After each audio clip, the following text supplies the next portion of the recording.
திருச்சிற்றம்பலம். தென்னாடுடைய சிவனே போற்றி, எந்நாட்டவர்க்கும் இறைவா போற்றி. அத்திமுகத்து உத்தமனை நித்தம் நினை நெஞ்சமே, என்ன புண்ணியம் செய்தனை நெஞ்சமே இருங்கடல் வையத்து, முன்னம் நீ புரி நல்வினை பயனடை முழுமணித்தரளங்கள், மண்ணு காவிரி சூழ்திரு வளஞ்சுழி வாணனை வாயார பண்ணி ஆதரித்து ஏத்தியும் பாடியும் வழிபடும் அதனாலே. அரணங்கள் ஒன்றும் எரித்தாய் சரணம், அதிலும் அன்பர் மரணம் படாது அருள் வைத்தாய் சரணம், வலிய அந்த கரணங்களால் மெலிந்து எய்த்தேன் சரணம், நின் பொற்கழலே சரணம், தென் கோமுத்தி முத்தி பஞ்சாக்கர சற்குருவே. எல்லாம் வல்ல சிவபரம்பொருளின் திருவருளையும் திருக்கையிலாய பரம்பரை திருவாவடுதுறை ஆதீனம் 24ஆம் பட்டம் குருமகா சன்னிதானம் அவர்களின் குருவருளையும் முதற்கண் மனமொழி மெய்களால் வணங்குகின்றேன். குருமகா சன்னிதானங்களின் அருளாணையின் வண்ணம் நன்னூல் வகுப்பு சிறப்பாக நடைபெற ஆவண செய்துதவும் தம்பிரான் சுவாமிகள் திருவடிகளுக்கு பணிவான வணக்கத்தை உரித்தாக்குகின்றேன். சைவ சித்தாந்த இயக்குனரையா அவர்களுக்கும் ஆதீன புலவரையா அவர்களுக்கும் சைவ சித்தாந்த பேராசிரியர்களுக்கும் அடியனுக்கு தமிழ் கற்பித்த சான்றோர் பெருமக்களுக்கும் சைவ அன்பர்களுக்கும் தமிழ் ஆர்வலர்களுக்கும் மாணவ செல்வங்களுக்கும் என் பணிவான வணக்கத்தை உரித்தாக்குகின்றேன். இன்றைய நன்னூல் வகுப்பு 15 எழுத்ததிகாரம் பதவியல் பகுதி 3. கடந்த வகுப்பில் தெரிநிலை வினைப்பகுதிகள் குறித்து சிந்தித்தோம். நட வா முதலான 23 பகுதிகளும் செய்யன் ஏவல் வினைகளாக அமையும் பாங்கினை கண்டோம். இன்றைய வகுப்பில் அடுத்த நூற்பா அப்பகுதிகள் செய்வி என்னும் கட்டளையாகவும் ஈரேவலாகவும் வருமாற்றை எடுத்துரைக்கும் நிலையை காண இருக்கின்றோம். கல்லணையை கட்டியது யார் என்று ஒரு வினாவை எழுப்புவார்கள். அதற்கு விடையாக கரிகால் சோழன் என்று சொன்னால் இல்லை இல்லை கொத்தனார் என்பார்கள். அதனை நாம் மறுக்கவும் இயலாது. அப்படியானால் உலகிலுள்ள அத்தனை கட்டடங்களையும் கட்டியவர் கொத்தனார் என்றுதானே விடையிருக்க வேண்டியிருக்கும். இதற்கு தீர்வுதான் என்ன? கரிகாலன் உத்தரவின்றி கொத்தனார் தானாக கல்லணையை கட்டியிருப்பாரா? அவனது ஏவலின்படிதானே அவர் செயல்பட்டிருப்பார். ஆகவே கொத்தனார் இயற்றுதல் கருத்தா, கரிகாலன் ஏவுதல் கருத்தா? இதற்கான தெளிவான விடை காண நமக்கு வரும் நூற்பா உதவி செய்கின்றது. அதாவது கொத்தனார் கல்லணையை கட்டினார், கரிகாலன் கல்லணையை கட்டுவித்தான். இப்படி சொன்னால் சிக்கல் தீர்ந்துவிடும். முதல் தொடரில் உள்ளது கட்டு என்னும் பகுதி, இரண்டாம் தொடரில் உள்ளது கட்டுவி என்னும் பகுதி. இயற்றுதல் பகுதியோடு ஒரு வி என்பதை சேர்த்தால் ஏவுதல் பகுதி உண்டாகிறது. செய்தான் செய்வித்தான், ஆடினான் ஆடுவித்தான், வந்தான் வருவித்தான், சென்றான் செல்வித்தான், வாழ்ந்தான் வாழ்வித்தான் என இது விரிகின்றது. வாழ்ந்து போதீரே என்று வரக்கூடிய தேவாரத் தொடரிலே வாழ் என்பது பகுதி. வாழ்விக்க வந்த காந்தி மகாத்மான் என்னும் பாரதியார் பாடலில் வருவது வாழ்வி என்னும் பகுதி. இதேபோல் காரைக்கால் அம்மையாருடைய வீட்டிற்கு வந்த சிவனடியார் அம்மை படைத்த அமுதனை உண்டார். இதிலே பகுதி உண். அம்மையார் சிவனடியாரை உண்பித்தார். இதில் வரக்கூடிய பகுதி உண்பி. அப்ப இதே போல பல தொடர்கள் இருக்கின்றன. கண்டார் காண்பித்தார், கேட்டார் கேட்பித்தார், நடந்தார் நடப்பித்தார், பார்த்தார் பார்ப்பித்தார்.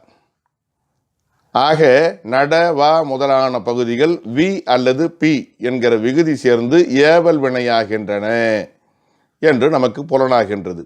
இவ்வாறு தஞ்சை பெரிய கோயிலை கொத்தனார் கட்டினார், ராசராச சோழன் கட்டுவித்தான் என்று நாம் பொருள்கொள்வோம் என்று சொன்னால், அந்த ராசராச சோழனுக்கும் கட்டளையிட்டது அன்பு கட்டளையாக சொன்னது கொந்தவை என்று வைத்து கொண்டால், கொந்தவை பெரிய கோயிலை கட்டுவிப்பித்தார் என்று வர வேண்டும். இது ஈரேவல்.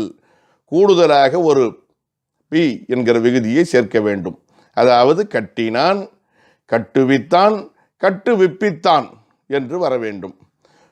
இவ்வாறே உண்டான், உண்பித்தான், உண்பிப்பித்தான், செய்தான், செய்வித்தான், செய்விப்பித்தான், கண்டான், காண்பித்தான், காண்பிப்பித்தான் என்று வர வேண்டும். இதைத்தான் இந்த நூற்பா சொல்கிறது. செய்யன் வினை வழி வி பி தனிவரின், அந்த நடவா மடிசின்னு படித்தோம், அந்த 23 சொற்களோட வி அல்லது பி சூழ்நிலைக்கு ஏற்ற மாதிரி அவை தனித்தனியே வரின். செய்தான் என்பது கூட செய்வித்தான் வரும். உண்டான் என்று சொன்னால் உன் வித்தான் வராது, உன் பித்தான் வரும். சில இடங்களுக்கு வி வரும், சிலதுக்கு பி என்கிற எழுத்து வரும். அப்படி வருகிற பொழுது தனிவரின் செய்வியன் ஏவல், நீ இதனை செய்விப்பாயாக, அதாவது தன்வினையாக இல்லாமல் பிறவினையாக ஆக்குகிறது. இதுவே இன்னும் ஒரு ஆள் மூன்றாவதாக இருந்து உத்தரவிட்டால் இணையின் ஈரேவல், அந்த விபி என்பன தம்முள் தாமோ தம்முள் பெறவோ இணையுமானால் அது ஈரேவல் எனப்படுகிறது. ஈரேவல்னா ஒருத்தர் ஏவல் மறுபடியும் இன்னொருத்தர் ஏவல், 2 ஏவல் ஈரேவல் என்று சொல்லப்படுகிறது. அதுதான் இதில் இருக்கக்கூடிய செய்தி. செய் என்னும் வாய்பாட்டு முதலடைகளின் பின் வி விகுதியோ பி விகுதியோ தனித்து வரும். அப்படி வந்தால் அது செய்வி என்னும் வாய்பாடாக ஏவல் ஒருமை சொல்லாக கருதப்படும். அது ஓரேவல். செய்யென்னும் வினையின் பின் இவ்விகுதிகள் தன்னோடும் பிரிதோடும் இணைந்து வருமாயின் செய் என்னும் ஏவலின் மேல் ஈரேவலாய் செய்விப்பி என்னும் வாய்பாட்டு ஏவல் ஒருமையாகும். இதை இருமடி ஏவல் என்றும் சொல்வார்கள். இவ்வினைமுற்றின் தன்மை வினையியலே பேசத்தக்கது என்ற போதிலும் பகுதி மட்டும் நின்று ஏவுதற்குரியதாக வருகிற காரணத்தினாலே, இங்கே பகுதி குறித்து நாம் விவரித்து கொண்டிருக்கிற காரணத்தினாலே பவணந்தியார் இந்த விளக்கங்களை இங்கே அமைக்க வேண்டியதாயிற்று. உரையில் கோடல் என்னும் உத்தியினாலே இந்த நிலையிலிருந்து மாறி வருவதும் உண்டு. குற்றுகரம் சேர்ந்தால் பிறவினையாக வரும். போ போ என்பது போனான். அதுவே குற்றியலுகரம் சேர்ந்து போக்கு போக்கினான் என்று வரும். போ போக்கு, பாய் பாய்ச்சு, உருள் உருட்டு, நட நடத்து, எழு எழுப்பு, பயில் பயில் பயிற்று என்று குற்றுகரம் சேர்ந்து பிறவினையாக மாறக்கூடிய நிலை உண்டு. பயின்றான் பயிற்றினான் என்று நாம் அதை புரிஞ்சுக்கணும். மெல்லொற்று வல்லொற்றாகுகிற பொழுது பிறவினையாகும். திருந்தினான் திருத்தினான், தோன்றினான் தோற்றினான். தன்கொற்று இரட்டுகிற பொழுதும் பிறவினை வரும். உருகினான் உருக்கினான், ஆடினான் ஆட்டினான், ஆடு ஆட்டு. சில பகுதிகள் தன்வினை பிறவினை இரண்டுக்கும் ஒரே மாதிரி அமைகிறது உண்டு. சொல்ற ஒரு குறிப்பிற்கு ஏற்ற மாதிரி அர்த்தம் வச்சுக்கணும். தேய் என்று ஒரு சொல் இருக்கிறது. அது தேய்ந்தான் என்றும் வரும், தேய்த்தான் என்றும் வரும். தேய்ந்தான்னா தன்வினை, தேய்த்தான்னா பிறவினை. சேர்ந்தான்னு வரும், சேர்த்தான்னு வரும். இப்படி அது வரிசையாக நாம் இந்த நடையில் சொன்னோம்னா தேய்ந்தான் தேய்வித்தான் தேய்விப்பித்தான், தேய்த்தான் தேய்ப்பித்தான் தேய்ப்பிப்பித்தான் என்று இதை விரிவாக்கம் செய்ய வேண்டியிருக்கும். ஆனால் உண்மையில் தமிழில் தன்வினையே பிறவினையாகவும் வழங்கக்கூடிய நிலைதான் மிகுதியாக உள்ளது. அரசன் கட்டிய அரண்மனை என்று சொல்வது கொண்டே ஒழிய அரசன் கட்டுவித்த அரண்மனை என்று சொல்லுவது கிடையாது. ஆகையினால பிறவினையும் தன்வினை போல் வழங்குவது தான் நம்முடைய மரபு. இருந்தாலும் இந்த இலக்கண முறையை தெரிந்து கொள்வது நன்று. இந்த தன்வினை பிறவினை என்கிற இந்த சொல்லாட்சி, இந்த வகைப்பாடு தெளிவாக அமைந்தது இலக்கண கொத்து சுவாமிநாத தேசிகர் அவருடைய நூலில்தான் என்று தெரிந்து கொள்ள முடிகிறது. வடமொழி மரபை ஒட்டி வீரசோழியம் ஒரு கருத்தை தருகிறது. தன்வினை பகுதி இருக்குது பாருங்க, ஆகுன்னு ஒரு சொல் இருக்குது. அதை கேவல தாது என்கிறது வீரசோழியம். கேவல தாதுனா தனி வேர்ச்சொல். ஆக்கு என்று பிறவினையாக மாறுகிற பொழுது அதுக்கு காரிதம் என்று பெயர் வைக்கிறது. ஆக்குவி என்று சொன்னால் அது ஏவல், அதை காரித காரிதம் என்கிறது. ஆக்குவிப்பி என்பதை ஈரேவல் என்று சொல்லுகிறது. காரித காரித காரிதம்னு. இப்போ அவர் கேவலம் காரிதம் காரித காரிதம் காரித காரித காரிதம் என்று சொன்னதைத்தான் இவர் தன்வினை பிறவினை ஓரேவல் ஈரேவல் என்பதாக எளிமைப்படுத்தியிருக்கிறார் என்பதை நம்மால் உணர முடிகின்றது. அப்புறம் பகுதி சார்ந்த புறநடை என்று ஒன்று இருக்கிறது. அது அடுத்த நூற்பாவிலே பேசப்படுகிறது. புறநடை என்றாலே நமக்கு தெரியும், உரைக்கப்பட்ட முறையிலிருந்து மாறி வரக்கூடிய நிலையும் உண்டு. அதை மரபோடு சேர்த்து நாம் புரிந்து கொள்ள வேண்டும் என்பதுதான் அது. இந்த நூற்பாவை இதோட முடிச்சிடும். ஏவல் பகுதிக்கு சிறப்பு விதி இது. செய்யன் வினைவழி வி பி தனிவரின், வி தனிவரின் பி தனிவரின் செய்வியன் ஏவல் இணையின் இவை இரண்டும் இணைந்தால் வி பி இது இணைந்து வந்தால், அது பி பி என்பது இணைந்து வந்தால், வி 2 தடவை இணைந்து வராது, ஈரேவல் என்று சொல்லப்படுகிறது. அடுத்ததாக வினைப்பகுதிக்கு புறநடை. விளம்பிய பகுதி வேறாதலும் விதியே. இதுக்கு என்ன அர்த்தம் சொல்றாங்கன்னா, ஏவல் வேறாதல் போல அதன் பின்னே சொல்லப்பட்ட மற்ற வினைப்பகுதிகளும் வேறுபடுதல் உண்டு. ஏவல்னா வெறும் பகுதி மட்டும் வர்றது. நடை என்பது எப்படி ஏவல் ஒருமை நடப்பிப்பி என்று பிறவினையாக வேறுபட்ட மாதிரி, நடந்தான் என்கிற முழு சொல்லை எடுத்துக்கிட்டனா நடப்பித்தான் என்று அவையும் பிறவினையாக மாறும் என்று சிலர் இதற்கு உரை சொல்லுகிறார்கள். இப்போ செய்யன் ஏவல் வினை பகாப்பதம்னு பார்த்தோம் இல்லைங்களா, அதில் ஏவலாக வரும், வினையாகவும் வரும் பார்த்தோம். ஏவல் என்பதற்கு முன் சூத்திரத்திலே விளக்கம் சொல்லப்பட்டது. அது வினை சொல்லாக வருவதற்கு, வினை முற்றாக வருவதற்கு இங்கே சொல்லப்பட்டது. வெறும் பகுதி மட்டும் வருவதற்கு முன் சொன்ன நூற்பா விகுதியோடு சேர்ந்து வரும் நிலைக்கு இது விளக்கம் என்று ஆசிரியர்கள் குறிப்பிடுகிறார்கள். இன்னும் சிலர் என்ன சொல்கிறாங்க, இந்த பகுதி மாறுது இல்லைங்களா, விளம்பிய பகுதி வேறாதல். சா என்பது செத்தான், சே என்று மாறுகிறது. செல் என்பது சென்றான் என்று மாறுகிறது. வா என்பது வரு என்று திரிகிறது. இப்படியான எழுத்து திரிவுகளை சொல்லலாம் இதற்கு சான்றாக என்கிறார் சிலர் சொல்கிறார்கள். சிலர் இதெல்லாம் சந்தி விகாரம் என்கிற பொறுமையில் அமையுமே ஒழிய அதை இதில் சேர்ப்பது பொருத்தமில்லை என்கிறார்கள். ஆனால் உண்மையிலே இன்னும் யோசித்து பார்த்தோம்னா இதுக்கு ஒரு தெளிவான அர்த்தம் இருக்கிறது. அதை சிலர் பதிவு செய்திருக்கிறார்கள். என்னன்னா, பகுதி எப்படி வரும்னு சொன்னார். பகுதி முன்பு என்னவாக விளம்பப்பட்டது ஞாபகம் இருக்கா? பகாப்பதங்களே பகுதியாகும். பகுதியை மேற்கொண்டு பிரிக்க முடியாத நிலையில் இருப்பது 2 எழுத்தோ 3 எழுத்தோ இருக்கிறதான் பகுதின்னு பார்த்தோம். அதாவது 2 அல்லது 3 உயிர் இருக்கிறதாகத்தான் பெரும்பாலும் இருக்கும். கொற்றியுலகம் வரும்போது தான் அந்த 3 உயிர் கூட வரும், இல்லை ஓர் உயிரோ 2 உயிரோ வரும் தான் பார்த்தோம். நடவா மடிசி இதெல்லாம் பார்த்தோம்னா கண்டுபிடிச்சிக்கலாம். அப்படி சொல்லப்பட்ட பகுதி பிரிக்கும் வகை முதலான நிலைகளும் வரும்போது இருக்கிறது. அதனால தான் விளம்பிய பகுதி முன் சொன்ன அந்த விதி வேறாதலும் விதியே, அதிலிருந்து மாறுபட்டு சில விளக்குகளும் வருவது உண்டு என்பதை நீங்கள் இலக்கண ரீதியாக புரிந்து கொள்ளுங்கள் என்று பதிவு செய்கிறார்கள். அதாவது துணை வினைகள் எல்லாம் வரக்கூடிய நிலைன்னு வச்சுக்கங்களேன். எழுந்திருந்தான், இதை எப்படி பிரிக்கிறது? எழுந்திரு இதுதான் பகுதி. அப்புறம் இத்து இந்தானது விகாரம், இத்து ஆணு அப்படி பிரிக்கணும். எழுந்திரு உடனே நம்ம கேட்கலாம், எழுந்திருவை பிரிக்கலாமே, எழுன்னு உள்ள பிரிக்கலாமே, நீங்கள் பகுதியை பிரிக்க முடியாதுன்னு சொன்னீங்களேன்னு கேட்கக்கூடாது. அது வேறாதலும் விதி. குடிபுகுந்தான், குடிபுகு என்பது பகுதி. உட்சென்றான், உட்செல் என்பது பகுதி. இப்படியெல்லாம் மாறி இருக்கக்கூடிய நிலை இருக்கிறத பார்க்குறோம். அது மட்டும் கிடையாது, நாம் பேச்சு வழக்கில் சொல்கிறோமே, அதை கூட பாருங்க. நீ நாளைக்கு வா என்று சொல்வதோட நீ நாளைக்கு வந்துடு, சொல்லிடு, அவன் நாளைக்கு வந்துடுவான் என்றெல்லாம் சொல்கிற பாருங்க. கூட நாம் துணை வினைகள்லாம் சேர்க்குறோம் பாருங்க. இன்றைக்கி பேச்சு வழக்கிலையும் அது இருக்குது. ஆகையினால விளம்பிய பகுதி வேறாதலும் விதியை என்று இன்றைய நடையில் கூட நாம் இதனை புரிந்து கொள்வதற்கான வாய்ப்பு இருக்கிறது. ஆக பகுதி சார்ந்த செய்திகள் இந்த அளவில் நிறைவு பெறுகின்றன. பகுதினா என்னென்னு பார்த்தோம், அந்த நடவா மடிசி அப்படிங்கிற விவரம் பார்த்தோம். அப்புறம் அது விபி என்கிற நிலையில் மாறி வரும் என்பதை பார்த்தோம். அதுக்கு புறநடை என்ன அப்படிங்கிறத தெரிஞ்சுக்கிட்டோம். பண்பு பெயர் புணர்ச்சி எல்லாமும் இடையில் தெரிஞ்சுக்கிட்டோம். அதுக்கப்புறம் பகுதிக்கு அடுத்தது பகுவத உறுப்பிலக்கண வரிசையில் விகுதி எப்படி வரும்? விகுதினாலே விக்ருதி தான் விகுதி ஆச்சு அப்படின்னு சொன்னாங்க. அது பகுதியின் பொருளை வேறுபடுத்துவது. அது எப்படி வேறுபடுத்தும்? நடன்னு ஒரு சொல் இருக்குது, அதுக்கு வேற கிடன்னு வேறுபடுத்துமா என்று நமக்கு ஐயம் வருகிறது. அப்படி கிடையாது. நட என்று சொன்னாலும் நடந்தானா, நடந்தாளா, நடந்தனரா, நடந்ததா, நடந்தவையா, நடந்தனவா என்னன்றத திணை, பால், எண், இடம் ஆகியவற்றை தெளிவுபடுத்துவது, பொதுவாக இருப்பதை சிறப்பாக ஆக்குவது, குறிப்பிட்ட ஒரு பொருளுக்கு ஆக்குவது, அதுதான் விகுதி. அது வினைமுற்றில் தான் நாம் தெளிவாக உணர முடியும். ஆக பெயர் சொல்லில் சிலவற்றுக்கு மட்டும்தான் இப்படி தெளிவான நிலைகள் இருக்கின்றன.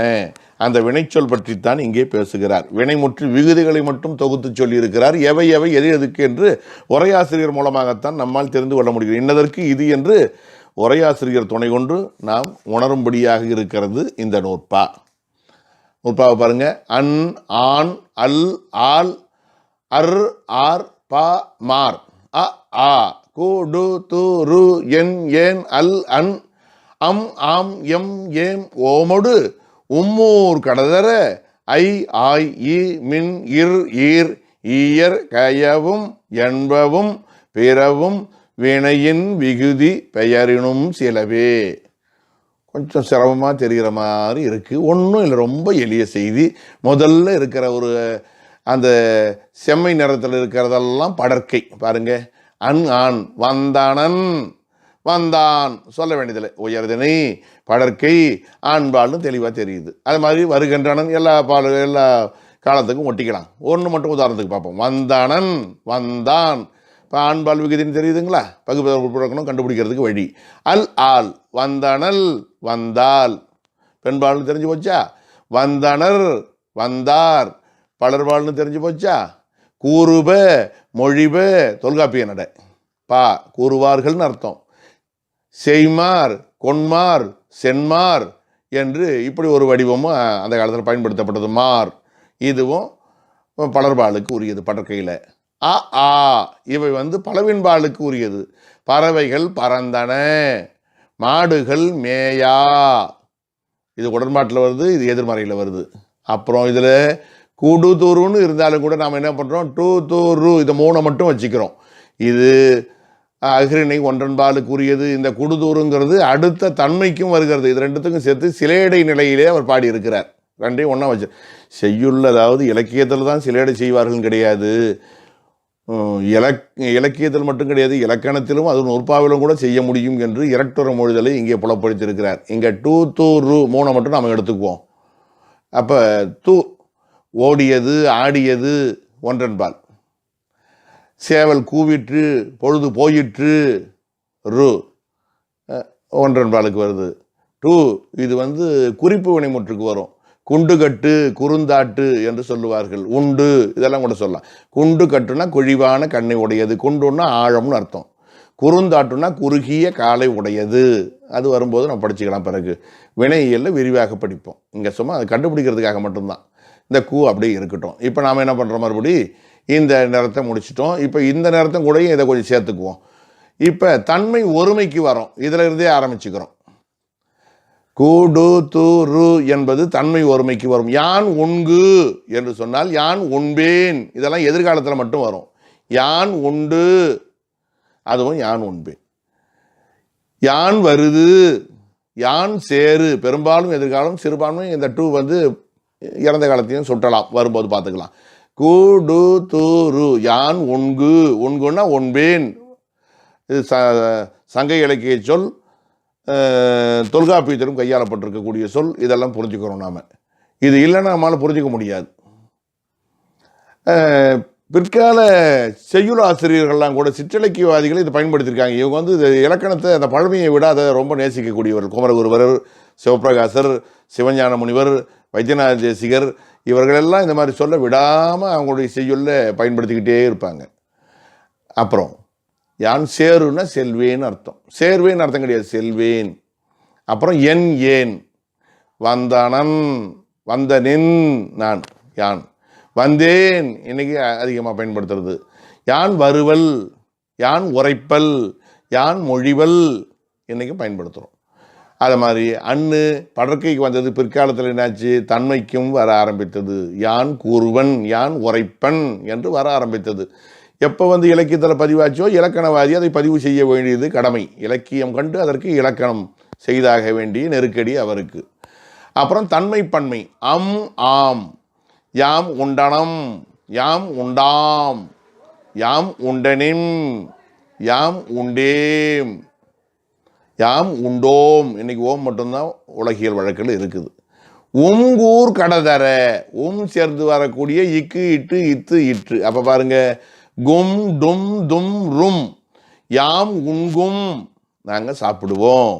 யாம் உண்டும் அதுவும் அதில் தான் நாங்கள் சாப்பிடுவோம். யாம் வருதும் நாங்கள் வருவோம். யாம் சேரும் யாம் செல்வோம்.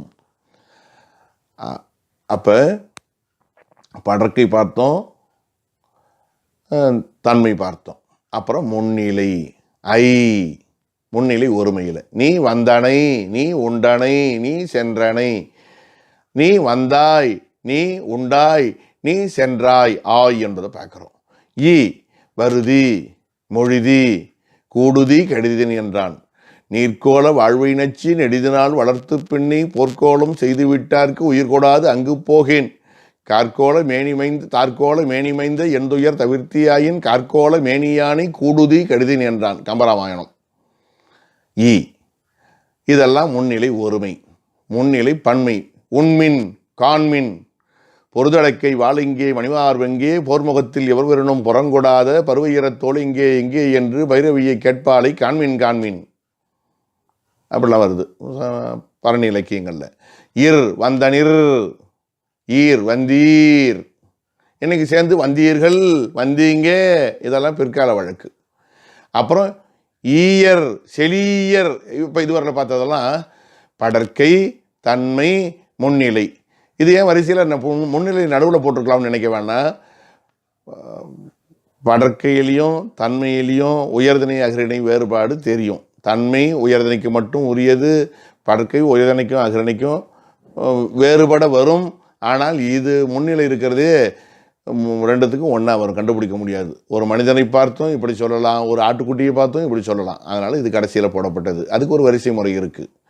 அப்புறம் அந்த வியங்கோல் செலியர் வேண்டும், நிலியர் வேண்டும், ஈயர்.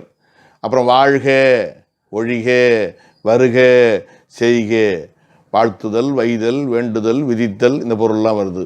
அப்புறம் வாழிய, ஏன் வருது பாருங்க, வாழிய. அப்புறம் இது மூணும் முடிஞ்சது. என்று ஒரு சொல் இருக்கிறது. செய்யும், கூறும், பேசும் அப்படின்னு அதுவும் ஒரு கட்டளை மாதிரியான ஒரு நிலை. செய்யும் என்னும் வடிவம் வருகிறது. என்பவும் பிறவும், பிற சொற்களும் இதுபோல் வருவது உண்டு. இதெல்லாம் நாம் புரிஞ்சுக்கணும். இதெல்லாம் பெரும்பாலும் திருநிலைக்கு சொல்லப்பட்டது, இங்கே மட்டும்தான் குறிப்புக்கு சொல்லப்பட்டது. இதில் சிலது மட்டும் குறிப்புக்கு வரும். கரியன், கரியான், கரியல், கரியால், கரியர், கரியார், கரியது, அற்று, கொண்டுகட்டு, இதெல்லாம் வருது. அப்புறம் ஏன் வருது பாருங்க, அது கரியன், கரியேன், கரியன், அது. அப்புறம் அதோட அது முடிஞ்சது. கரியம், கரியாம், அதை கொஞ்சம் சேர்த்துக்கலாம். கரியை, கரியாய், ஐயெல்லாம் வருது பாருங்க. வில்லி சிறுபான்மை ஈயும் வர்றது உண்டாம் முன்னிலையில். இருகீர், கரியீர், கரியீர், இப்படியெல்லாம் வரக்கூடிய நிலை குறிப்பு வினைமுற்றுக்கு சொல்லப்பட்டது. கூட வருது பாருங்க. நாம் சிலதெல்லாம் யோசிக்கல. பேசாதே, இது திடீர்னு யோசனை வந்தது, ஏன் இதையும் நாம் சேர்க்கலாமே உரையாசிரியர் மாதிரின்னு. பேசாதே, சொல்லாதே, செய்யாதே, அது எப்படி வந்துன்னா சொல்லாதி, பேசாதி என்று ஈல முடிஞ்சிருக்கும். அது பேச்சு வழக்கில் சொல்லாதே, பேசாதே, செய்யாதே என்று மாறிவிட்டது. அதே மாதிரி ஆள், மரால், மரால் மழைத்தடம் கண்ணி, பொறான், புறப்பொருண்பா மாலையில் வரக்கூடிய வெண்பா பாடல். அந்த மாதிரி ஏல், அழேல், ஆல், ஏல், இதெல்லாம் அந்த பிறவும் என்பதற்கு சான்று. இதில் பெயரினும் சில வேண்டும் பாருங்க, சொல்றார் பாருங்க. பெயர்லையும் சிலது வருமா? இப்ப பாருங்க, கண்ணன், குழையன், குழையான், குழையல், குழையால், குழையர், குழையார், தேவிமார், அது தூள வர்றது. குழையன, கண்ணரை, பொன்னி, எப்படி சிறுபான்மை பெயரில் வரும். நிறைய நம்ம நம்ப முடியாது. அப்புறம் பெயர் விகுதிகள் இன்னும் நிறைய இருக்குது. உரையாசிரியர்கள் சற்றும் தயங்காமல் அவங்க கொடுக்குற அந்த உரை இல்லைன்னா நம்மளால் பிற்கால இலக்கியங்களுக்கு விளக்கம் சொல்லவே முடியாது. இது ஒரு கோடு மட்டும் போட்டு போயிட்டாரு நன்னூலார். அதை மிக விரிவாக மிகப்பெரிய அகலமான பாதையாக மாற்றிய பெருமை உரையாசிரியர்களுக்கு உண்டு.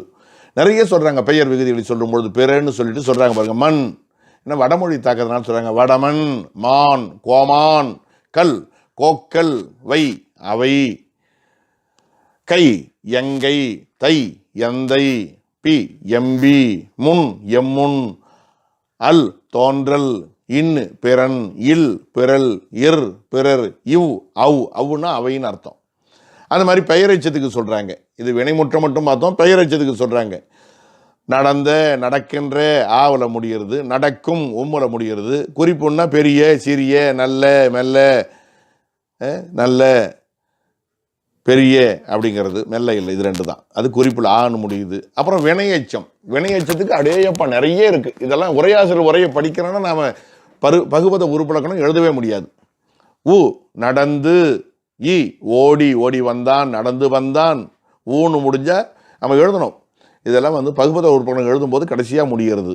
போய் விட்டான், போய் சேர்ந்தான், இய்யு உண்குபு பூ உண்ணா ஆ உண்ணா வந்தான்னா உண்டு வந்தான்னு சொல்லுவோம் இல்லைங்களா. உண்ணு ஊன்னு முடியுது. உண்ணென வந்தென மழை பெய்தென எனன்னு முடியுது. உண்ண வந்தான், செய்ய வந்தான், கோழி கூவ பொழுது விடிந்தது ஆவல முடியுது. அப்புறம் இன் உண்ணின் செய்யின் இன்னு உண்டால் ஆளில் முடியுது. உண்டக்கால் உணர்க்கு உண்ணிய இய உண்ணியர் வந்தான். உண்ணியன்னா ஒன்றன்பால் அதாவது ஒருமைக்கு வரும், உண்ணியர்னா பன்மைக்கு வரும்லாம் அர்த்தம் கிடையாது. ஈய ஈயர் எதுவும் எதுக்கும் வரலாம். இது முக்கியமாக ஞாபகம் வச்சுக்கணும். ஆனால் நம்ம பழக்க தோஷத்தில் மாற்றி தான் சொல்லிக்கிட்டு இருப்போம். இது படர்பாலுக்கு தான் உண்ணியர் வரணும் போல் இருக்குது, அப்படிலாம் ஒன்றும் இல்லை. அது மிக முக்கியமாக கவனிக்கணும். அது மாதிரி வான் பான் பாக்குன்னு படிப்போம். வருவான் உண்பான் உண்பாக்கு. அப்புறம் செய்த கடை செய்த கால், கடை கால்னு வரும். செய்த வழி செய்த இடத்து. அப்புறம் காண்டலும் வரும். அப்புறம் எதிர்மறையில் கூட பார்த்தீங்கன்னா உண்ணாமல் உண்ணாமை உண்ணாமே மல்லு மையே மே என்று வரும். குறிப்பு வினையெச்சம் என்று எடுத்துக்கொண்டால் ஆ மெல்ல, ரி அன்றி, து அல்லது, ஆல் அல்லால், உன்னையல்லால் வேறு தெய்வமில்லை அல்லால், உன்னையல்லாமல் யாரையும் வணங்கேன் மல்லு, அல்லாக்கால் காலு, அல்லாக்கடை கடை, அல்லா வழி நிறைய, அல்லா இடத்துன்னு வருது. தொழில் பெயர் விகுதிகளும் தெரிஞ்சுக்கணும். தல் நடத்தல். இப்போ அழுதல்னு வச்சிங்களேன், அழு கூட்டல் தல். அழல்னு அழு கூட்டல் தல் அல்லு. அப்போ தல்லாமல் வரும் அல்லாமல் வரும். ஆடுதல்னு சொல்லலாம், ஆடல்னு சொல்லலாம். அப்போ தல்லு அல்லு இதெல்லாம் தொழில் பெயர் விகுதி. வாட்டம், கை நடக்கை, ஐ கொலை தொழில் பெயர் இதெல்லாம். வை பார்வை, கு போக்கு, பு நடப்பு, உ பரவு, தி மறதி, வி கற்பி, சி உணர்ச்சி, உள் விக்குள் மேல் வாராமுன் நல்வினை மேற்சென்று செய்யப்படும். காடு சாக்காடு நோக்காடுன்றமே.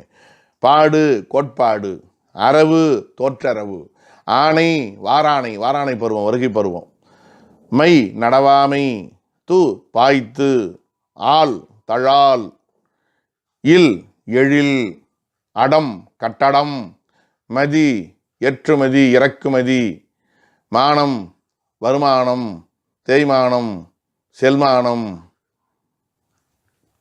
முதல் நிலை தொழில் பெயர்னு இருக்கு பாருங்க.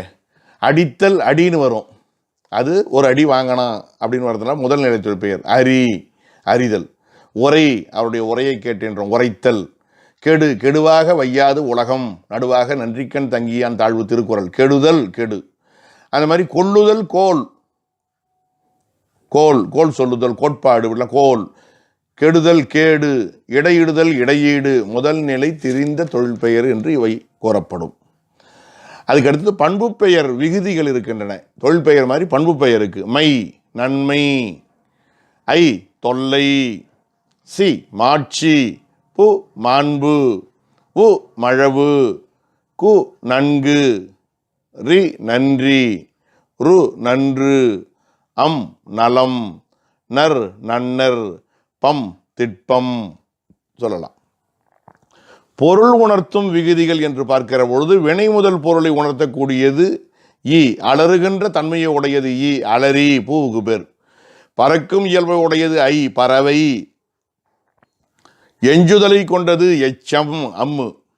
இவை செய்யப்படு பொருளாகவும் வரும். ஊருணி ஊரால் உண்ணப்படுவது ஊருணி நீ நிறைந்தற்றே ஈ. தொடை தொடுக்கப்படுகிற மாலைக்கு பெயர் செய்யப்படு பொருள். நீத்தம் நீந்தி நீந்துவதற்குரிய வெள்ளப்பெருக்கு அல்லது ஆறு நீர்நிலை நீத்தம். கருவி பொருள் மண்வெட்டி ஈ. பார்வை கண்ணுக்கு பெயர் பார்வை. நோக்கம் அதுவும் கண்ணை குறிக்கிறது நோக்கல் நோக்கம் இப்படியெல்லாம் படிக்கிறோம். விகுதி கெட்டு வரக்கூடிய சில சொற்கள் செய்யுளிலே உண்டு. வரிப்போனை பந்துன்னா வரிந்து புனைந்த பந்து. வரிந்து என்பது வரின்னு வருது, உடனே கோடுன்னு எழுதக்கூடாது உரை. இதெல்லாம் உரை எழுதுவதற்கு உதவும். இப்போ இலக்கணம் படிப்பது என்பது புதிதாக படைப்பதற்கு முடிஞ்சால் நீங்கள் படிங்க, அது முக்கியம் கிடையாது. ஆனால் பழைய இலக்கியங்களை எப்படி புரிந்து கொள்வது? இந்த இலக்கண குறிப்பெல்லாம் இல்லைன்னா பாடம் புரியாது, பொருள் புரியாது. சொல்லை எழுத்துக்கு எழுத்து, வார்த்தைக்கு வார்த்தை தெளிவாக புரிந்து கொள்வதற்கு நமக்கு பயிற்சி வேணும். அந்த மாதிரி கொள்வாரும் கல்வரும் நேர், திருக்குறள் நேர்வர், அதில் வர்று மறைஞ்சி வருது, விகுதி கெடுதல்னு அர்த்தம். அது மாதிரி விகுதி தரக்கூடிய பொருள்கள் வெவ்வேறாக இருக்கின்றன. விடு, ஒழி என்பன துணிவு பொருளை தருகின்றன. செய்து விட்டான், விட்டொழித்தான், அப்பா விட்டாச்சின்ற துணிஞ்சிட்டாயா. அப்புறம் கொள் என்பது தற்செயல் பொருளை தருகிறது, அடித்து கொண்டான். படு, உண் என்பன செயப்பாடு, செயப்பாட்டு வினை. கட்டப்பட்டான், கட்டுண்டான் அப்படின்னு வருது. மை தன்மையை குறிக்கிறது, ஆண்மை, பொன்மை, பொன்னின் தன்மை. அப்புறம் இரு, இடு, உரு என்பன தனிப்பொருள் இல்லாமல் பகுதியின் பொருளை தருவது உண்டு. எழுந்திருந்தான், எழுந்தானு தான் அர்த்தம். உரைத்திட்டான், உரைத்தானு தான் அர்த்தம். சொல்லலுருகின்றான், சொல்கிறான்னு தான் அர்த்தம். இப்போ இதெல்லாம் வச்சு பார்க்கிற பொழுது ஒரு விகுதி எது எதுக்கோ வரும் போல தெரியுது. ஆ என்கிற ஒரு விகுதியை எடுத்துக்குவோமே, அது எதை குறிக்கும்னு கேட்டால் நாம் உடனே சொல்லுவோம், இது பெயரெச்சத்தில் மட்டும் வரும். செய்த, ஏன் பலவின்பால் வினைமுற்றுக்கு வராதா? வந்தானே வரும். செய்ய, அவன் உண்ணிய வந்தான், அப்போ வினையச்சத்திலையும் வருது. எழுந்தருளே, வியங்கோளில் கூட ஆ வருமா? முக்கியமான செய்தி. எழுந்தருளே என்று சொன்னால் எழுந்து அருள்கள்னு அர்த்தமா. எனக்கு சில நாட்களுக்கு முன்னால் ஒரு சந்தேகம் வந்தது, இன்னைக்கு தான் அது தீர்ந்தது. நான் மறை அரங்கல் ஓங்க நற்றவம் வேள்வி மல்க, என்ன மறந்துட்டாரா?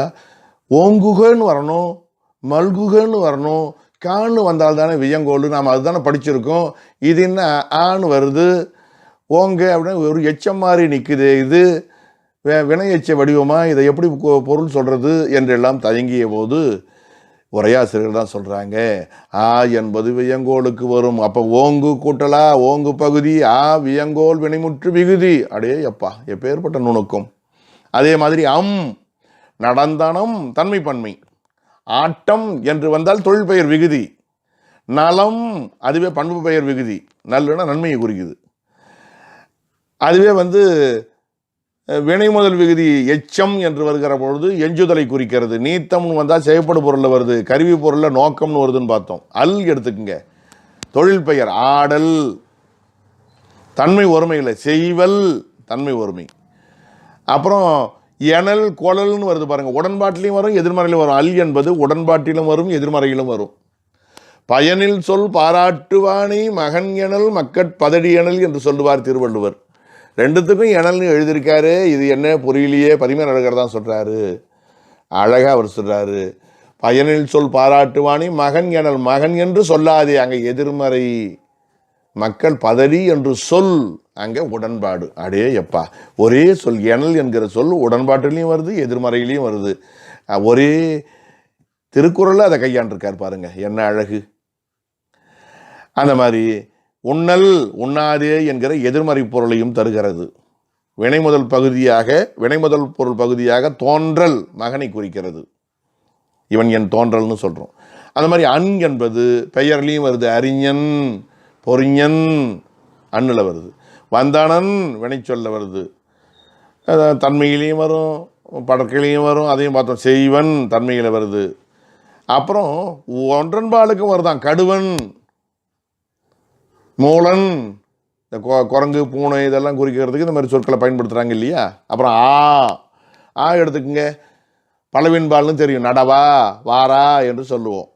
உடன்பாடோ எதிர்மறையோ. வினையச்ச விகுதின்னு எடுத்துக்கிட்டிங்கன்னா செய்யானா செய்து, பெய்யா கொடுக்கும் பிறர்க்குன்னா பெய்து கொடுக்கும் நன்னெறி. ஈறுகட்ட எதிர்மறை பெயர் ஓடாமான், ஓடாத மான். உண்ணா கிடந்தான், உண்ணாமல் கிடந்தான். ஈறுகட்ட எதிர்மறை பெயரெச்சமும் உண்டு, ஈறுகட்ட எதிர்மறை வினையெச்சமும் உண்டு. ரெண்டும் ஆகாரத்தில் முடிகிற மாதிரி தான் இருக்கும். நாம தான் அடையாளம் கண்டுபிடிக்கணும். அடுத்து வரக்கூடிய பெயரா வினையா என்கிற அந்த சொல்லை வைத்து கண்டுபிடிக்க வேண்டும். அந்த மாதிரி ஆள், ஒரால், ஒரு ஆள்னா நீங்குதல், தொழில் பெயர் ஆள். அது மாதிரி உண்டால் திருநிலை வினைச்சம், உண்டால் நோய் தீரும், மருந்து உண்டால் நோய் தீரும், நீயல்லால் தெய்வமில்லை குறிப்பு வினையச்சம். அது மாதிரி மறால், அதாவது எதிர்மறை ஏவல் ஒருமையாக விளங்குகிறது. நிறைய சொற்கள், இந்த சொற்கள்லாம் நம்ம பொருள் தெரிஞ்சுக்கணும். ஆண் பெரியான் பெயர் சொல்ல வருது, வந்தான் வினை சொல்ல வருது, கோட்டான் ஒன்றன்பாலுக்கு பெயர் சொல்ல வருது. ஈ ஆண்பால் பெயர் வில்லி, வெள்ளை உடையவன். பெண்பால் பெயர் பொன்னி. ஒன்றன்பால் பெயர் 4 கால்களை உடையது, நாற்காலி. முன்னிலை ஏவல் வருதி, வருவாயாக. வினையச்சம் ஓடி, ஈன்னு முடியுது பாருங்க. அலறி வினை முதல் பகுதி, வினை முதல் பொருள் வரக்கூடிய பகுதி. செய்யப்படும் பொருளில் வந்தால் ஊருணி. மண்வெட்டி கருவி பொருளில் வருது. காட்டுதி ஏவல் ஒருமை. காட்டி வியங்கோல்லையும் அந்த ஈ வருமா. வியங்கோல்ல ஆ மட்டும் கிடையாது, ஈயும் வரும். காட்டி, காட்டினா காட்டுக. ஒரு ஈக்கு 10 விளக்கங்கள் இருக்குது. இது உரையாசிரியர் போட்டால் அது நிறைய விரிவாக போய்கொண்டிருக்கும். அதனால் நம்ம முடிஞ்ச வரல சுருக்கமாக பார்க்குறோம். இர் கேளிர் மகளிர் என்று பலர்பால் பெயராக வருகிறது. நடந்தனிர் முன்னிலை பன்மைக்கு வருகிறது. வருதீர் ஏவல் பன்மைக்கு வருகிறது. ஊ நடந்து வினையச்ச விகுதியாக வருகிறது. வரவு தொழில் பெயர் விகுதியாக வருகிறது. ஏவல் பன்மை வாரும், கூறும், கூறிப்பாரும் ஏவல் பன்மை. செய்யும் படற்கை வினைமுற்று. மாடுகள் மேயும் உம்முல வருது. நடக்கும் மனிதன் பெயரெச்சம். செய்தலும் போனான் வினையச்சம். இது கொஞ்சம் சிரமமாக இருக்குது, இருந்தாலும் வழக்கில் இருக்குது போல் இருக்கு. அப்புறம் ஐ செய்தனை முன்னிலை ஒருமை. விலை தொழில் பெயர். தொல்லை பண்பு பெயர். அந்த வார்த்தையை வச்சு தான் கண்டுபிடிக்கணும், பகுதியை வச்சு தான் கண்டுபிடிக்கணும். வில்லு என்றால் விற்றல், அதனால் அது தொழில் பெயர். தொன்மையிலிருந்து வரதுனால பண்பு பெயர் தொல்லை. வினை முதல் பொருளில் வரக்கூடியது பறவை, முன்னைய பார்த்தோம், பறக்கிறது. தொடுக்கப்பட்ட தொடை செய்யப்படு பொருள் விகுதி. கருவி பொருள் விகுதி படை, படுப்பது படை. அதுக்கப்புறம் கு நன்கு, அது பண்பு பெயர் விகுதியாக வருகிறது. போக்கு பிறவினை விகுதியாக வருது. அதுவே போக்கு என்பது போதல் என்று சொன்னால், உடன்போக்கு மேற்கொண்டார்கள், மேற்கொண்டாள் அப்படின்னு வந்தால் தொழில் பெயர் அந்த இடத்துல. அதுக்கப்புறம் ஒன்கு, யான் ஒன்கு அப்படின்னா தன்மை ஒருமையாகிறது. கை என்பது வருகை என்று சொன்னால் தொழில் பெயர். தங்கை என்று சொன்னால் முறைப்பெயர். சி மாட்சி என்று சொன்னால் பண்பு பெயர். மாண்பு மானிலிருந்து வருது. மால் அதான் மாட்சின்னு வந்தது, மாண்புன்னு மாறி. காட்சி கண்ணால் காண்பது, இது தொழில் பெயர். மாட்சி பண்பு பெயர், காட்சி தொழில் பெயர். என்ன ஆச்சரியம்! நம்ம எல்லாத்தையும் ஒரே மாதிரி நினைப்போம். அதே மாதிரி தூ நடந்தது, வந்தது, மேய்ந்தது ஒன்றன்பால். கைத்துன்னா கையில் இருக்கக்கூடிய பொருள். யானையின் கையகத்ததுன்னெலாம் சொல்ல பாருங்க. கைத்துன்னா கைப்பொருள், பாய்த்துன்னா பிறவினை பொருள்.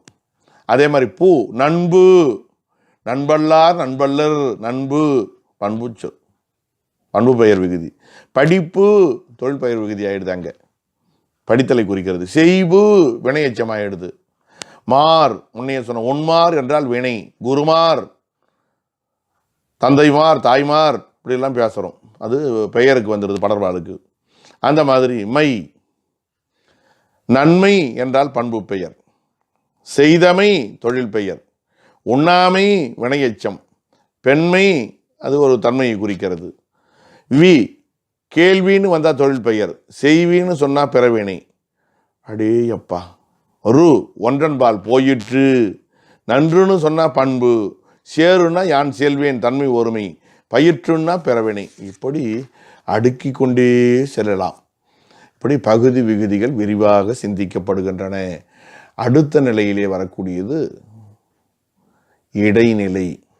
பெயருக்கும், அதாவது பெயர் சொல்லுக்கும் வரும், வினை சொல்லுக்கும் வரும். பெரும்பாலும் வினைச்சொல்லில் சொல்லியே நமக்கு பழக்கமாகி இருக்கிறது. இது காலம் காட்டும் என்று நாம் பொதுவாக நினைத்து கொண்டிருக்கிறோம். அதற்கு முன்னதாக பெயரிலும் இது வரும் என்பதை பதிவு செய்வதாக இது அமைகிறது.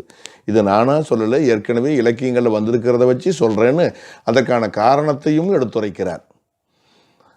அதனால் பகுபத உருப்பழக்கண வரிசையில் பகுதி முடித்தோம், விகுதி முடித்தோம், இடைநிலையை பற்றி பேசுகிறார்.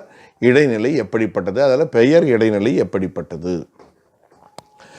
இலக்கியம் கண்டு அதற்கு இலக்கணம் இயம்பலின். இலக்கணம் என்பது திடீரென்று தயாரிக்கப்படுவது இல்லை. உண்மையிலேயே ஒரு முனைவர் பட்ட ஆய்வேடு 200-250 பக்கத்துக்கு மேலாக சமர்ப்பிக்கப்படுகிறது என்று சொன்னால் பல்வேறு விதமான தகவல்களை எல்லாம் திரட்டி அவற்றை தொகுத்து வகுத்து விரித்து மற்றவற்றோடு ஒப்பிட்டு தெளிவானது ஒரு முடிவுக்கு வர வேண்டிய பொறுப்பு அந்த ஆய்வாளனுக்கு எப்படி உண்டோ அதே மாதிரி பழைய நூல்கள்லாம் எடுத்து ஆராய்ச்சி தொல்காப்பியம் இன்றைய வரையில் நிலைச்சி நிற்குது, அல்லது நன்னூல் நிலைச்சி நிற்குதுன்னா காரணம் அவருடைய கடுமையான உழைப்பு. பொதுவாக சொல்வார்கள், ஒரு சான்று மட்டும் சொல்கிறேன், 10 மாடுகளும் மனிதர்கள் 11 வந்தனன்னு சொல்கிறதா வந்தனர்னு சொல்கிறதா?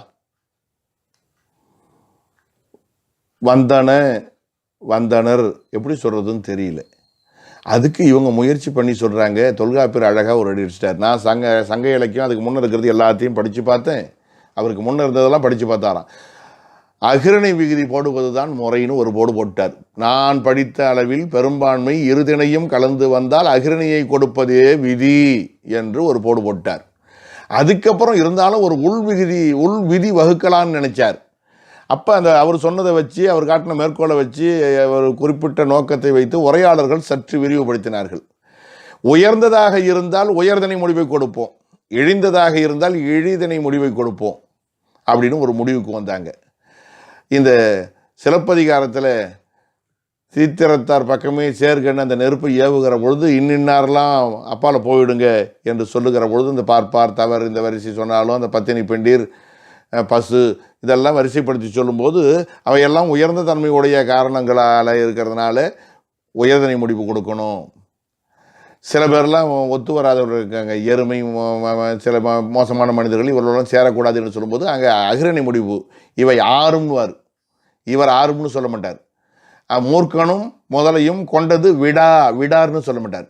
அப்போ உயர்ந்த பொருட்களை சொல்லுகிற பொழுது உயர்தனை முடிவை கொடுங்கள், இடிந்த பொருளை சொல்லுகிற பொழுது இழிந்த முடிவை கொடுங்கள், அப்புறம் எது அதிகமாக இருக்குதோ அதை வச்சு கொடுங்கன்னு ஒரு இடத்துல சொல்கிற மாதிரி உரையாசிரியர் சொன்னாங்க.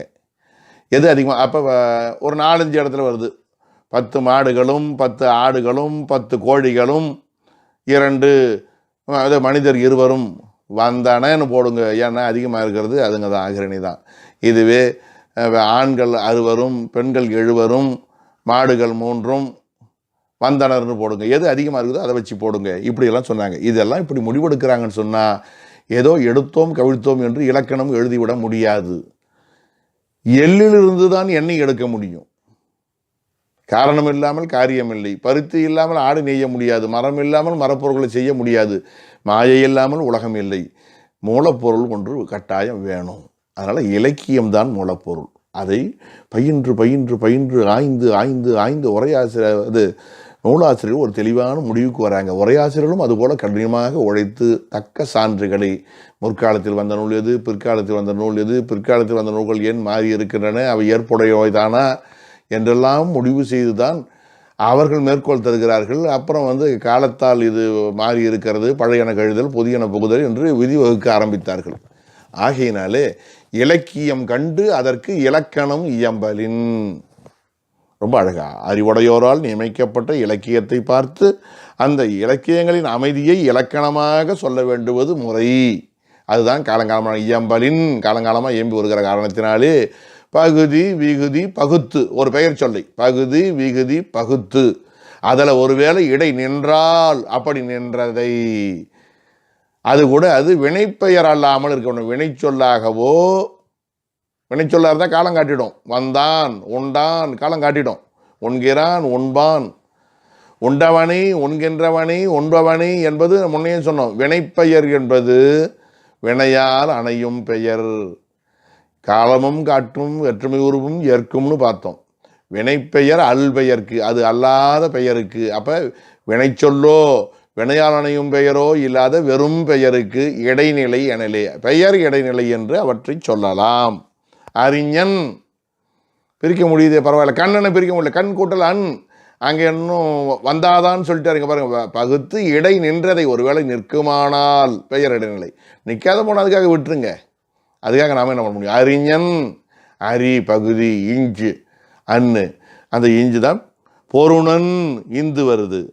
ஓதுவார் இவ்வு வருது. ஓது இவ் ஆர் வளைச்சி இச்சு வருது. பானத்தி இத்து வருது, கணக்கிச்சி இச்சு வருதுன்றாங்க. இச்சு 2 எழுத்தையும் சேர்த்து சொல்றாங்க உரையாசிரியர் சிலர். ஆக இதன் மூலமாக அப்படியே இலக்கணம் எப்படி இருக்க வேண்டும், இலக்கியம் எப்படி இருக்க வேண்டும் என்று சந்தர்ப்ப சூழ்நிலைக்கு ஏற்ற மாதிரி ஒன்றின் ஒன்று எய்த வைத்தல்னு உத்தியான் அதை கொண்டு வந்து இங்கே பயன்படுத்தி விட்டார். மிகச்சிறப்பான புலவர் இவர் என்று பாராட்டுகிறார்கள். ஆக இதெல்லாம் பெயர் இடைநிலைக்கான இலக்கணம். இதை வச்சு தான் நம்ம ஒன்று சொன்னோம். ஓட்டுணர், ஒட்டு இந்து போட்டு, அதாவது தன்னகரம் போடணும். ஓட்டுணர் 2 சொல்லினா போடக்கூடாது, போட்டால் அதுக்கு பொருள் இல்லை. 2 சொல்லின்னு அப்படி வர தன்னகரம் மட்டும்தான் பெயர் இடைநிலையாக வரும் என்பது விதி. ஏன்னா இலக்கியங்கள்லாம் அப்படி தான் இருக்குது. ஒரு சார் நாம் எழுதுறதானா இலக்கியம் எழுதுனா இலக்கணம் பின்னால் வந்தவங்க மாற்றி எழுதுவாங்கன்னா அப்படிலாம் எழுத மாட்டாங்க. 1-2 விதிவிலக்குகள் பெரியோர் சொல்லியிருந்தால் போனால் போகுது ஏற்றுக்குவாங்க. ஔவையார் பாடும்போது சவலை வெண்பான்னு ஒன்று பாடியிருப்பாங்க. அதனால் உடனே சவலை வெண்பாவுக்கு இலக்கணம் எழுதுவது கிடையாது. ஒன்று ஏதோ விதிவிலக்கு. பெரியவங்க எழுதும்போது அவங்க கருத்துக்கு மதிப்பு கொடுத்து சிறுபான்மை ஏற்றுக்கொள்வது வழக்கமே ஒழிய அதை ஒரு புது விதியாக வகுப்பது கிடையாது. பெரும்பாலும் ஏற்புடையதாக இருந்தால் வச்சுக்கலாம், அவ்வளவுதான். ஒட்டுணர், நடத்துணர், இயக்குனர், பயிற்றுனர், விடுனர், பெருனர், தருணர், எங்கெங்கெல்லாம் இப்படி வருதோ அங்கெல்லாம் தன்னகரம் தான் போடணுமே ஒழிய 2 சுழினா போடக்கூடாது, ரன்னகரம் போடக்கூடாது. சரி, இது பெயர் இடைநிலை. அடுத்ததாக வினை இடைநிலைக்கு வரும். வினை இடைநிலை என்பது காலம் காட்டக்கூடியது. இறந்த காலத்துக்கு 4 இடைநிலைகளை சொல்லுகிறார். தடர ஒற்று இன்னே ஐம்பால் மூவிடத்து இறந்த காலம் தரும் தொழில் இடைநிலை. இடைநிலை தொழில் இடைநிலைனா வினை இடைநிலைன்னு அர்த்தம். தொழில் என்பது வினை. அது என்ன தரும்? ஐம்பாலில் வரும், இருதிணையில் வரும்னு அர்த்தமாகிடுது. மூவிடத்தில் வரும். இது இறந்த காலம் தரும். இங்கே அகரத்தோடு சேர்ந்து வருகிறது இத்து, இட்டு, இற்று, அதாவது தா ஒற்று, டா ஒற்று, ரா ஒற்று. அவரே சொல்லிட்டார். தடர ஒற்று, இத்து, இட்டு, இற்று, இந்த 3ஓடு சேர்த்து இன்னு என்கிற இந்த வார்த்தை. இந்த 4ம் இறந்த கால இடைநிலையாக வரும்.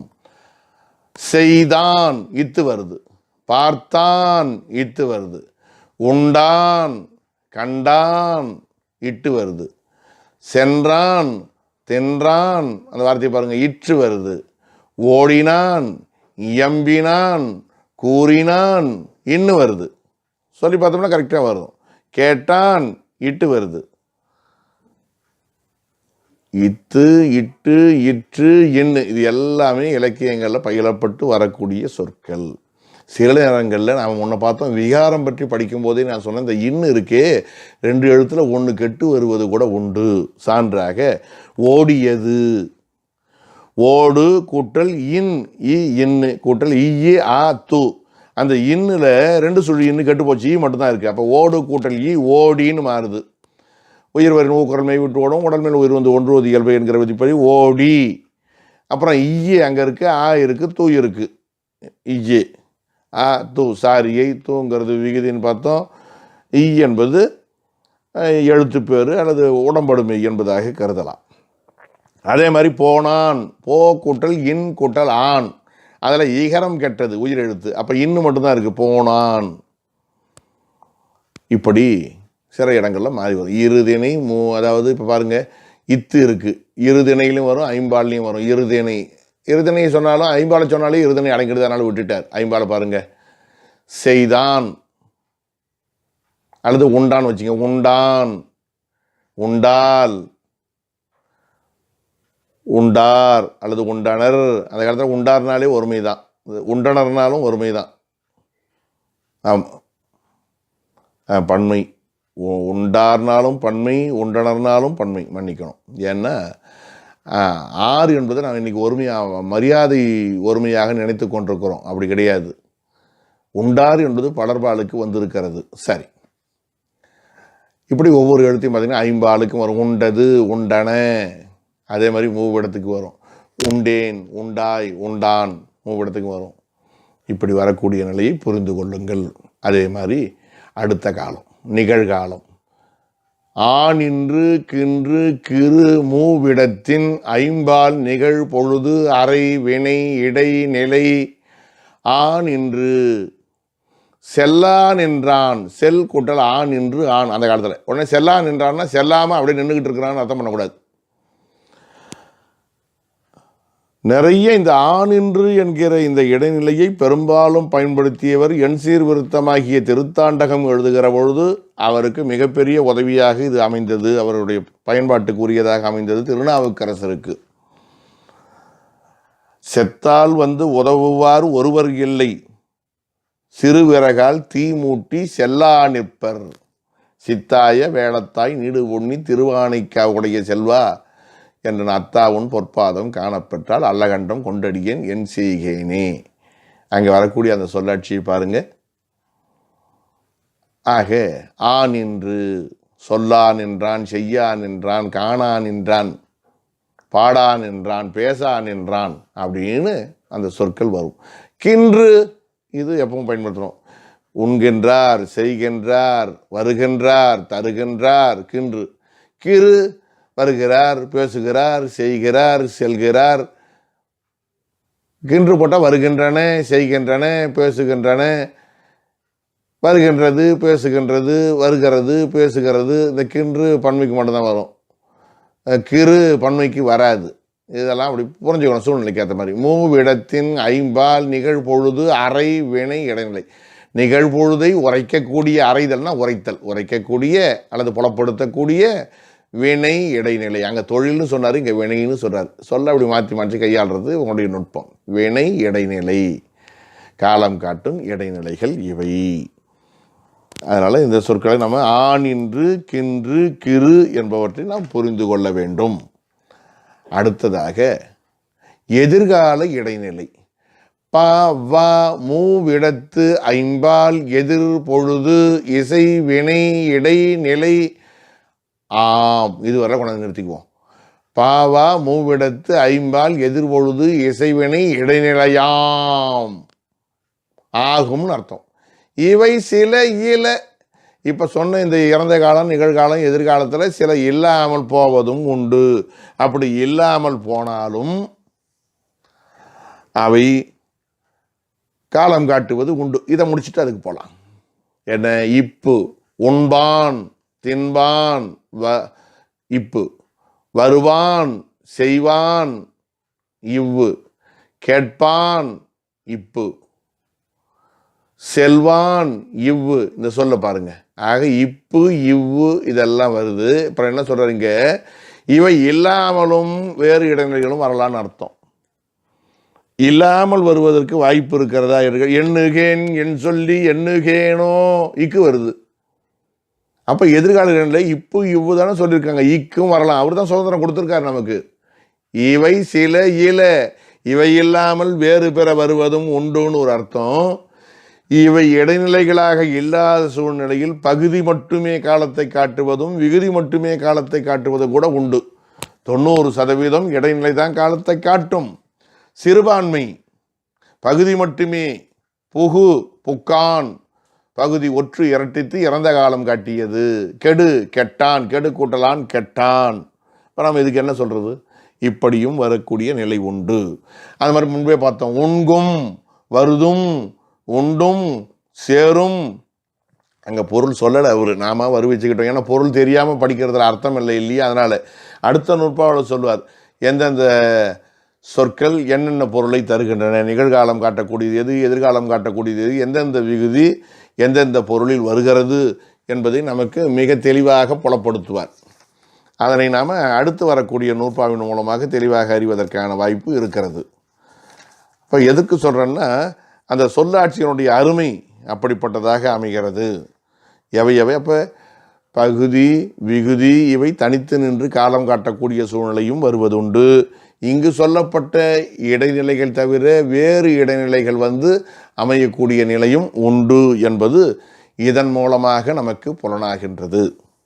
இந்த அளவில் இன்றைய சிந்தனையை நாம் நிறைவு செய்வோம். இது சற்று கடினமான பகுதி.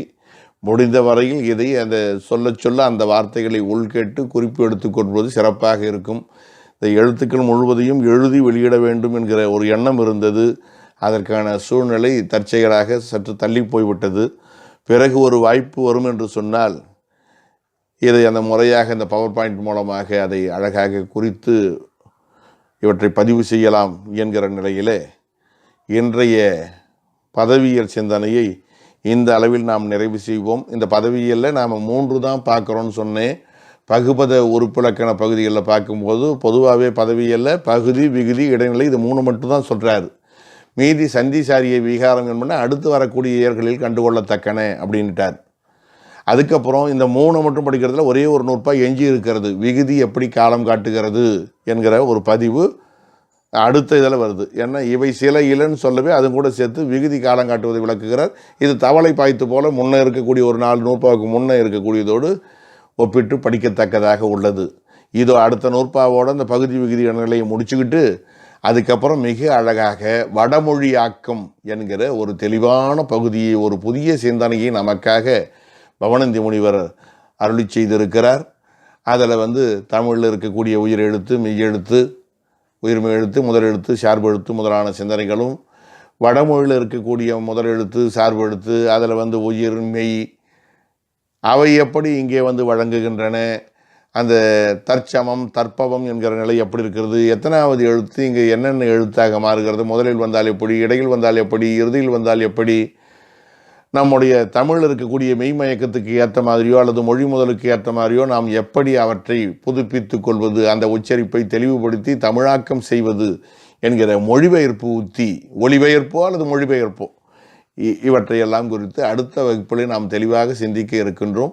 இந்த அளவுக்கு சிந்திக்க திருவருளும் குருவருளும் துணை நின்றமையை நெஞ்சார நினைந்து வந்தித்து இந்த வகுப்பை நாம் நிறைவு செய்வோம். தென்னாடுடைய சிவனே போற்றி, எந்நாட்டவர்க்கும் இறைவா போற்றி. திருச்சிற்றம்பலம்.